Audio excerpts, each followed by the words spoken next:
Fitoria moderne përgatitet shumë përpara se të qellohet plumbi i parë.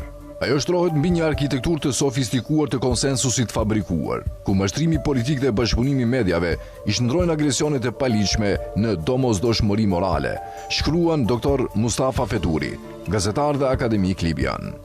Për të mbajtur një gjendje të përhershme lufte, publiku duhet të mbrohet nga tmerri i fushbetejës dhe të ushqet vazhdimisht me kërcënime të afërta dhe ndërhyrje humanitare, qoftë me armët fantazm të shkatrimit në masë në Bagdad, narrativën luftëtarëve për liri në Afganistan, apo përgjegjësinë për të mbrojtur të shtrembëruar që e la Libin një treg të fragmentuar të trafikimit njerëzve, media ka vepruar më pak si lojtar dhe më shumë si megafon i shtetit. Formula mbetet tronditëse në qëndrueshmërinë e saj. Politikanët perëndimor gënjejnë, media amplifikon dhe miliona vdesin. Pushtimi i Irakut në vitin 2003 është standardi i arti konsensusit të fabrikuar, një masterclass në përdorimin e një shkaku lufte të sajuar për të shkatruar një shtet. Ishte një fushat shumë stresore e përqendruar te spektri i armëve të shkatrimit në masë dhe një lidhje imagjinare midis Bagdadit dhe Al-Qaedës. Kur Colin Powell ngriti një shishe me pluhur të bardhë në OKB, media perëndimore u soll si stenografe e pushtetit. Në momentin kur bota e kuptoi se nuk kishte rezerva armësh apo laborator biologjik, mbi 1 milion irakian kishin vdekur, shteti ishte shkatruar dhe struktura e tij shoqërore ishte coptuar. Pendimet e mediave erdhën vite më vonë, si një pastënje heshtur e një tragjedie që arriti qëllimin e saj, shkatrimin e një shteti sovran në maskën e një çlirimi që nuk erdhi kurrë. Nëse Iraku ishte një shembull i nxitjes së frikës, ndërhyrja në Libi në vitin 2011 ishte një shembull i manipulimit moral. Këtu, arkitektura e konsensusit përdori doktrinën e përgjegjësisë për të mbrojtur, një koncept që tingëllon fisnik, por që u kthye në armë gjimi i vitit 2001.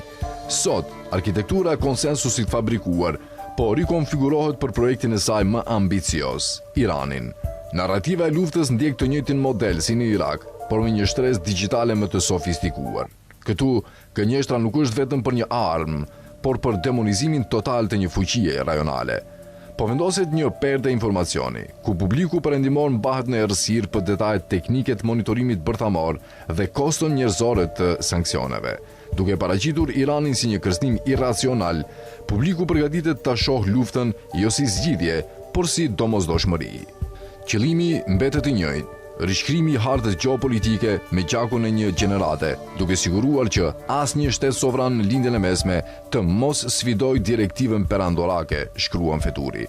Arkitektura konsensusit fabrikuar nuk është një seri gabimesh politike, është një kërkesë strukturore perandorisë moderne, qoftë përmes mashtrimeve në Afganistan, armëve fantazm në Irak apo ndërhyrjeve humanitare në Libi. Modeli është i pandryshueshëm.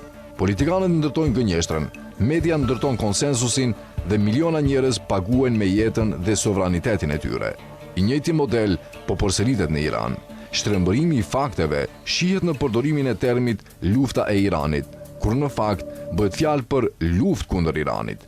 Edhe pse u shpall një anpushim 2 javor nga Donald Trumpi, media perëndimore vazhdon të manipulojnë terminologjinë për qëllime politike. Ka ardhur koha të shkojmë përtej pendimeve të vonuara.